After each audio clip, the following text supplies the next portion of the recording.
Abra as suas Bíblias, por gentileza. O livro de Lucas, capítulo de número 24, o versículo de número 44. Quero agradecer a Deus por esta oportunidade, que Ele concede ele mais uma vez estar aqui, ao nosso pastor, ao meu companheiro presbítero Francisco, para a direção desse trabalho, ser mais ouvintes aqui na tribuna, e a todos vocês que, mesmo sabendo que era eu que ia pregar, ainda vieram. Glória a Deus. Vocês são corajosos. É porque vocês não estão aqui pelo pregador, né? Ainda bem que vocês descobriram esse mistério. Isso é muito bom. Estamos aqui pelo dono da palavra. Louvado seja o seu nome. Eu prometo que não serei cansativo, né? Nosso tempo será bem aproveitado aqui dentro da palavra de Deus.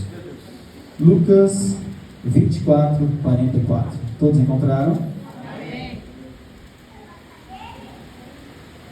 Está escrito assim: e diz-lhe: são estas as palavras que vos disse estando ainda convosco. Convinha que se cumprisse tudo o que de mim estava escrito na lei de Moisés e nos profetas e nos salmos.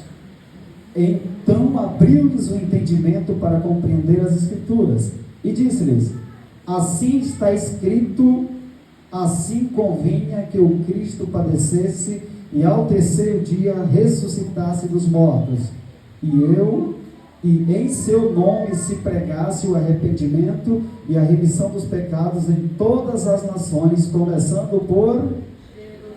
E dessas coisas sois vós testemunhas. Verso de número 49. E eis que sobre vós envio a promessa do meu Pai.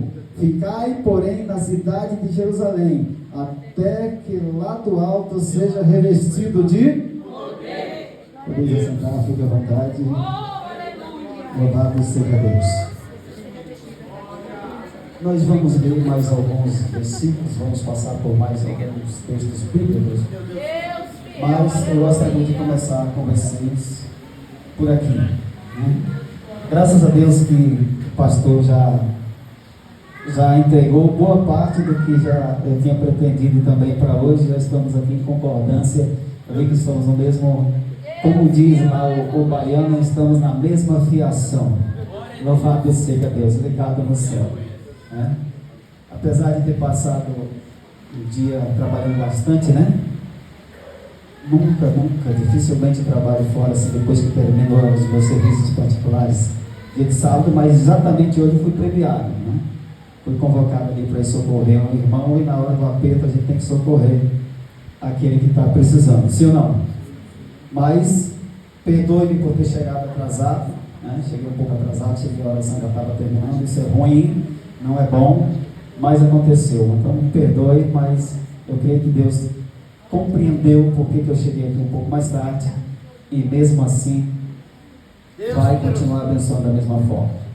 Irmãos, hoje nós estamos num trabalho de um culto voltado para a área de missões. E aqui, que eu saiba, né, nenhum de nós ainda, se tiver alguém, levante a mão, se manifeste por favor, cruzou as fronteiras para ir levar o Evangelho em outro país. Mas nós trabalhamos, né, historicamente, principalmente as Assembleias de Deus aqui no Brasil, outras denominações também, trabalham com o evangelismo urbano. Nós temos no Brasil grandes campos que poderiam se tornar, né, foco de missões por nós e por outras denominações que são pontos maiores, que teriam um poder financeiro maior, que poderia enviar seus missionários para ali levar a palavra. Norte e Nordeste, por exemplo, é muito carente. Para vocês terem uma ideia, uma igreja para ser construída ali, quando um irmão doa o terreno, não precisa comprar o terreno, alguém doa o terreno, e essa igreja chega a levar 10 anos para ser construída. É um absurdo, não é? está acontecendo. E nós aqui temos a esperança de crescimento, sim ou não? Crescimento. Quando a igreja cresce, é inevitável que ela tenha que abrir as congregações. E por que o que acontece? Antes de entrar aqui no texto, é só para a gente pensar um pouquinho antes de... Eu vou ter cuidado com o horário. Se não der tempo de ler tudo que eu planejei, a gente fica ali um texto e faz bom proveito dele. Né? A gente precisa fazer alguma coisa, isso é fato. O crente, quando toma conhecimento dessa palavra que nós acabamos de ler aqui, de que Cristo verdadeiramente cumpriu, como ele mesmo disse, que convinha que cumprisse o que estava escrito na lei de Moisés, nos profetas e nos salmos. E eles cumpriram, e nós cremos nisso, sim ou não? Graças a Deus.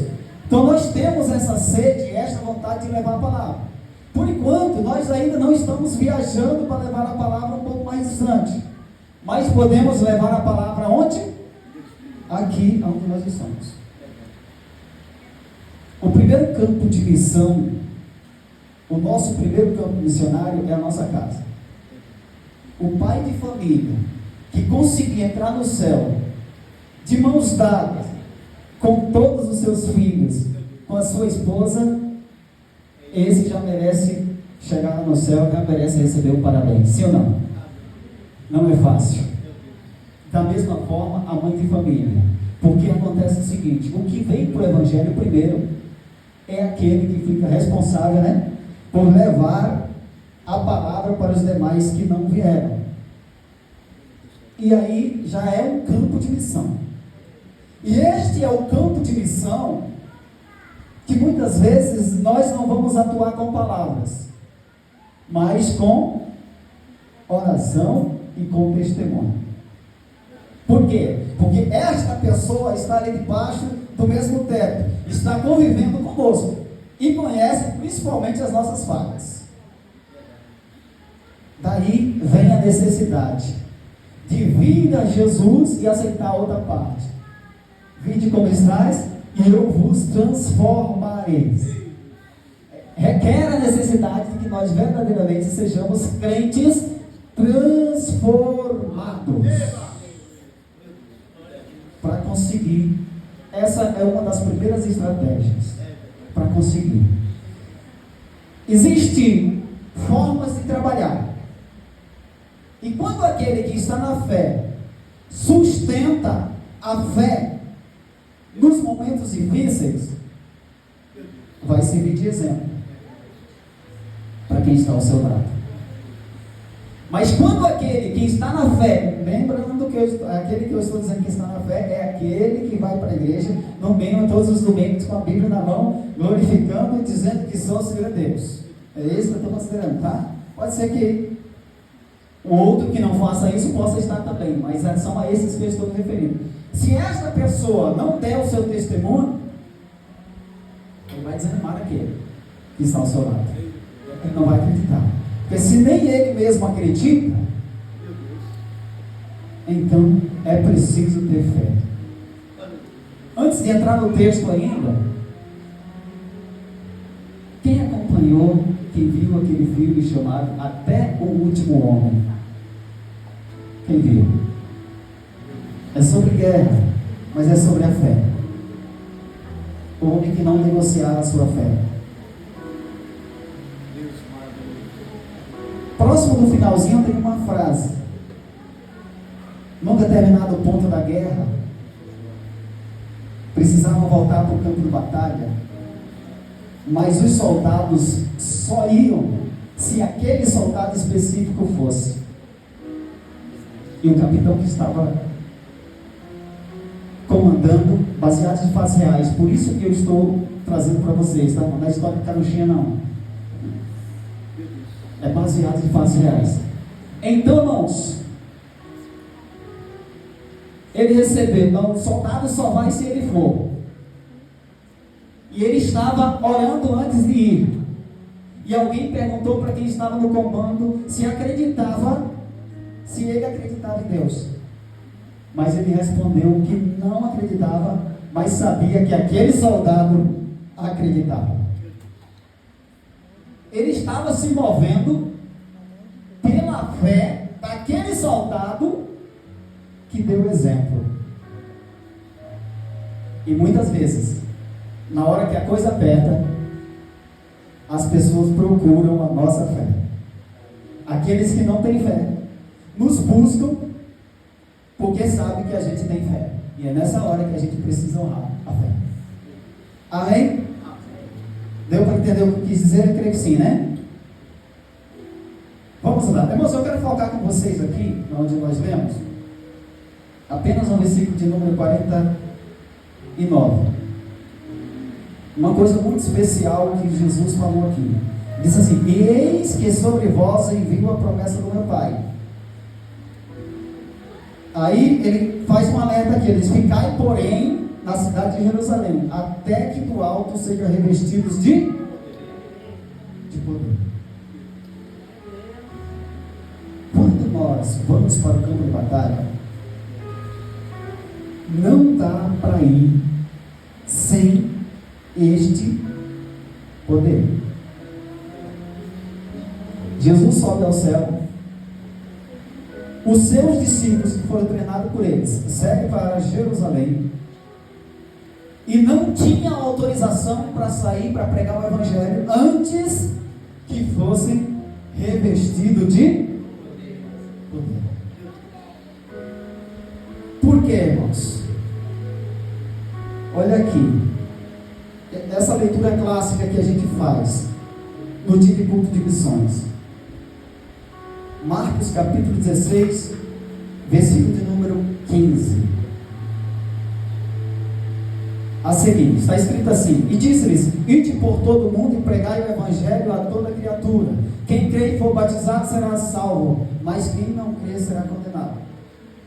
Aí eu queria chegar aqui no verso número 17, que está escrito assim: e estes sinais seguirão os que crerem.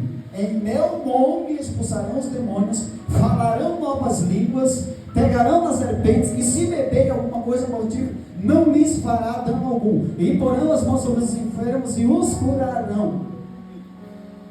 Quem é que está falando isso? Dá para ir sem poder? Ide por todo mundo. Mas olha o que olha o que nós vamos encontrar: os enfermos, os endemoniados, e ainda podemos encontrar alguém que tentará com alguma coisa nos envenenar, digamos assim. Se beber alguma coisa mortífera, não lhe fará dano algum. Contra as astutas ciladas do inimigo. Onde? Mas você está encorajando o povo aí para o campo? Você está desencorajando? Não, muito pelo contrário. Não pense você que este poder que Deus derrama sobre nós aqui, quando nós estamos naquele culto avivado, quando a gente chega naquele dia inspirado, que a gente tem vontade de voar, que é simplesmente para a gente ficar aqui dentro de quatro paredes. É para transportar. E quando transporta, é para impactar o mundo, é para impactar a nossa comunidade, é para impactar lá no nosso trabalho, é para impactar aonde a gente passar. Por quê? Porque o poder de Deus está sobre nós. Imagine um exemplo. Outro dia eu estava na minha casa bem tranquilo, e lá chegou o recado: corre, vem na minha casa, porque o meu cunhado está endemoniado. E agora? Corro para lá ou corro para longe? O que eu faço? É aquela hora que eu falei que aquelas pessoas que nos acompanham quer sugar um pouquinho, ou quer aproveitar um pouquinho da nossa fé. Aí eu pensei comigo, eu falei: eu aprendi que não pode ir sozinho, porque pode ser uma cilada. Quando chegar lá, pode ser carne, pode ser, e alguém pode me amassar na pancada, e eu não tenho um pote físico muito assim, que possa se garantir. Então eu liguei para o companheiro, também da seara do Senhor. Quando nós chegamos lá, o homem estava segurado na sala, 4 pessoas, um em cada braço e um em cada perna, para poder segurar o moço que estava endemoniado. E agora, meus irmãos? E agora você clama o sangue de Jesus que está sobre a tua vida e manda embora. Só que enquanto nós estávamos orando por aquele que estava na sala caído, o outro caiu no quarto. É assim que acontece. E aqui fica uma dica: não vá sozinho. Não vá sozinho. Jesus chamou os discípulos e enviou-os de dois em... Se um cair, o outro levanta. Não pode ir sozinho. Então precisamos estar atentos. Se não houver estes sinais, não vão acreditar na palavra que nós estamos pregando. Por quê? Porque antes da gente chegar, a gente sai para evangelizar. Tem dia que a gente chega na comunidade, outro dia a gente foi aqui mesmo, não dava para ficar. Porque tinha muita gente. Os nossos irmãos testemunhas de Jeová. Eles, uma multidão.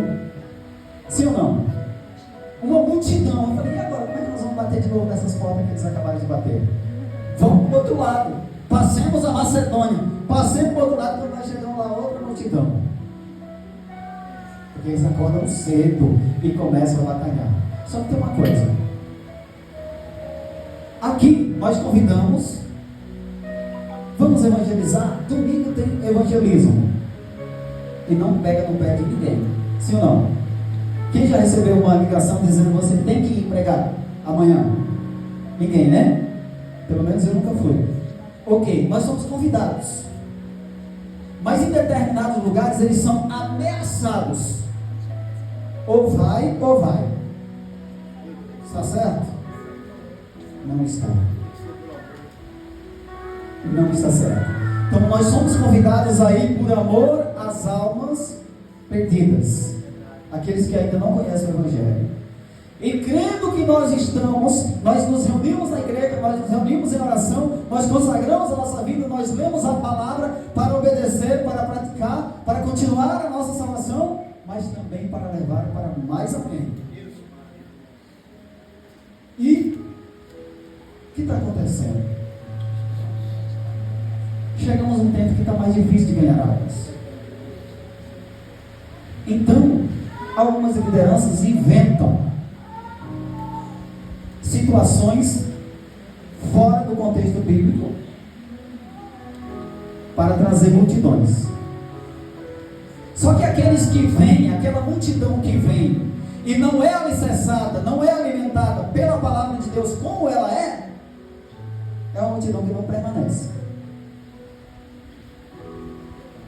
Está mais que provado. Foi feita uma pesquisa pelo pastor Paulo Romeiro, da Igreja Cristã da Trindade. Foi feita uma pesquisa aqui no Brasil e tem uma grande quantidade de crentes nômades. O que é isso? São aqueles crentes que não têm igreja fixa. E é por isso.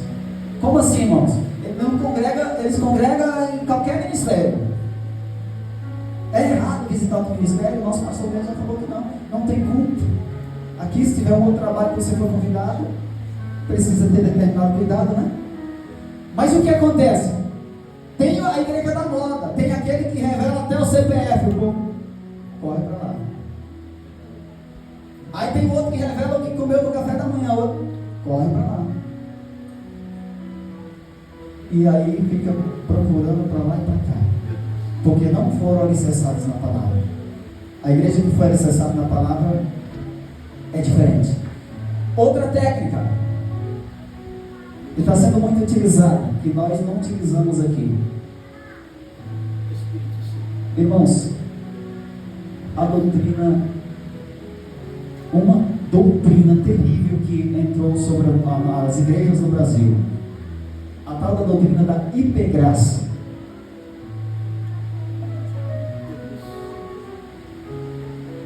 A tal da doutrina da hipergraça. Quando essa doutrina chegou no Brasil, me recomendaram um livro que era a porta de entrada da hipergraça no Brasil. Eu comprei esse livro, comecei a ler, E o Espírito Santo de Deus não deixou eu ler. Eu não consegui ler aquele livro. Eu joguei ele na gaveta e nunca mais peguei. Somente no ano passado, isso já tem mais de 15 anos, somente no ano passado eu fiquei sabendo que aquele livro foi usado como porta de entrada para a tal da Hipergraça aqui no Brasil. O que a Hipergraça prega? Prega que Deus é bonzinho e que no final das contas todo mundo vai ser salvo. Vinde como estáis, permanece como estáis e assim vai.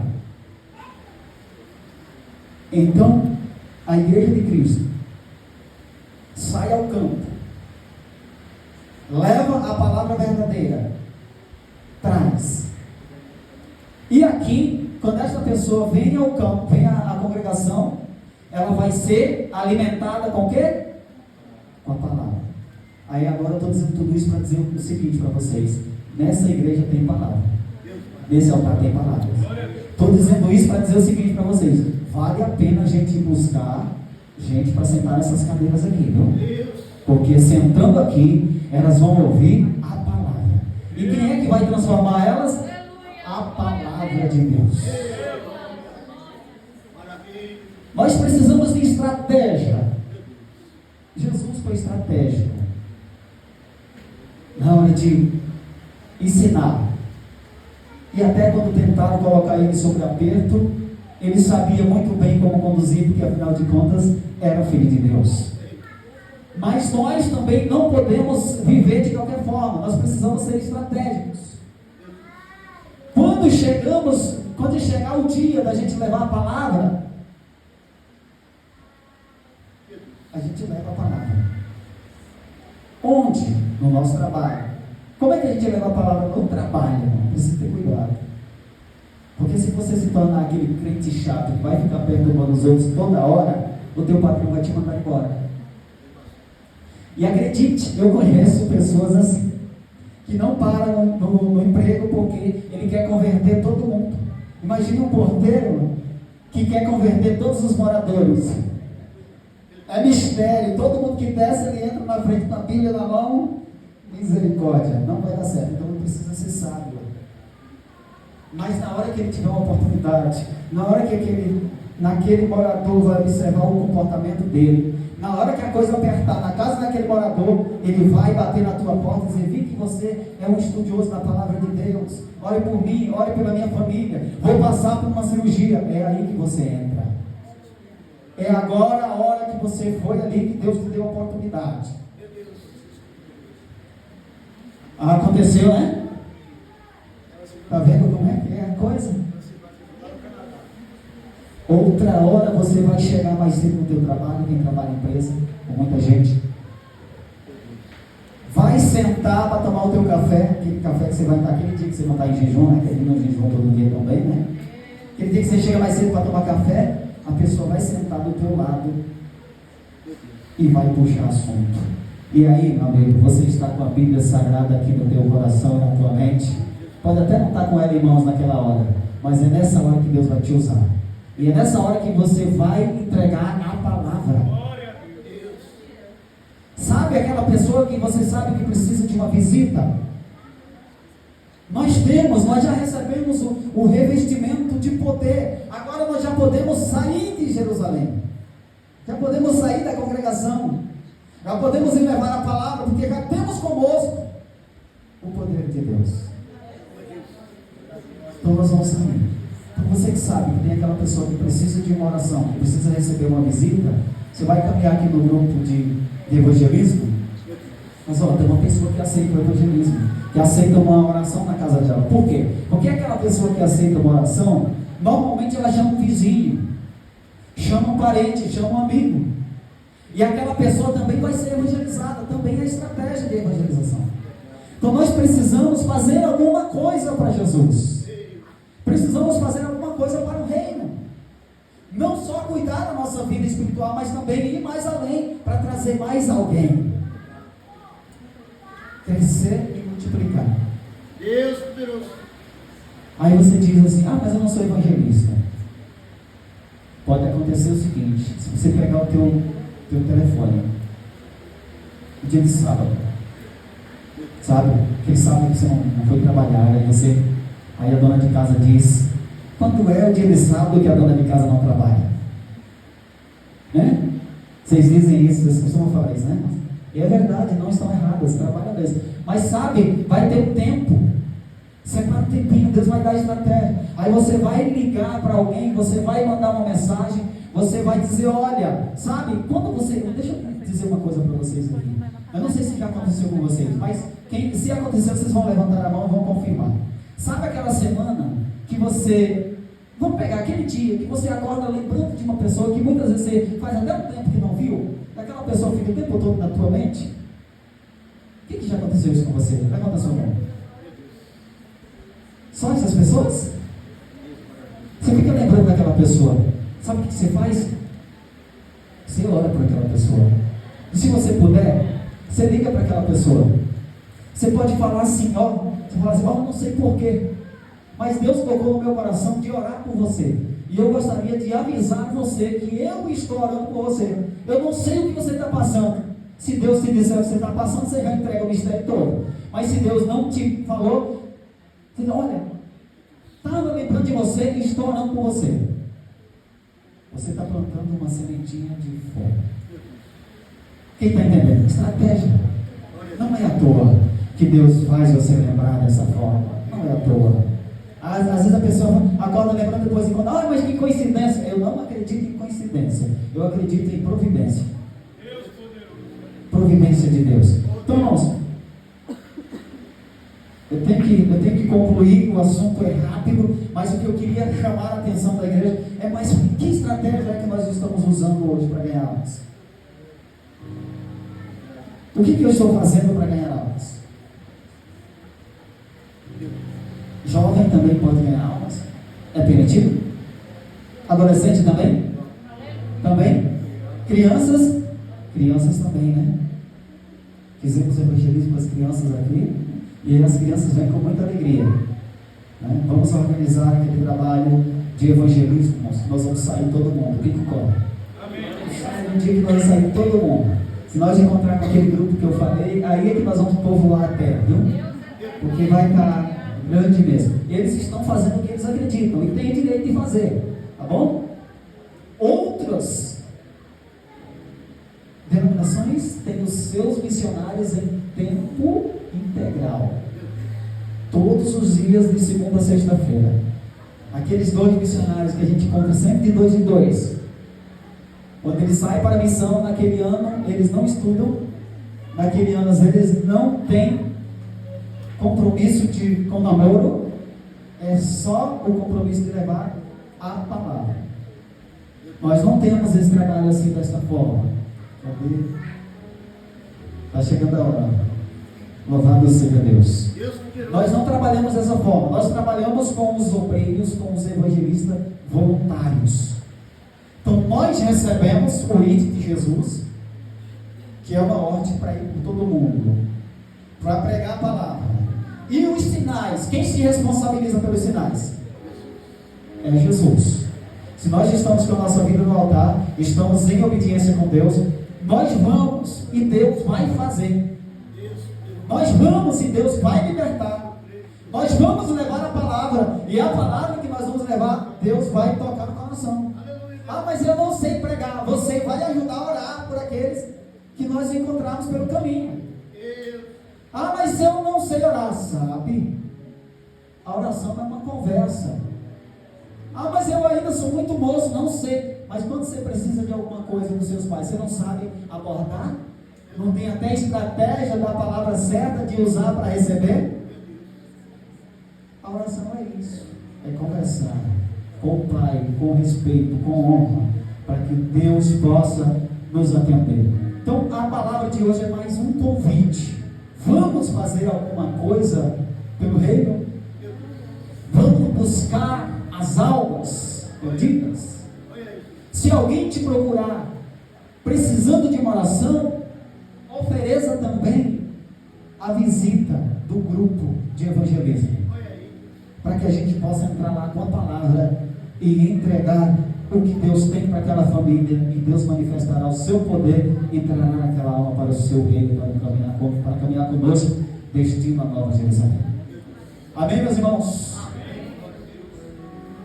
Tinha um estudo aqui enorme, mas não era sobre esse estudo que a gente vai falar. Eu vou deixar ele marcado aqui, quem sabe na próxima oportunidade a gente dá continuidade, né?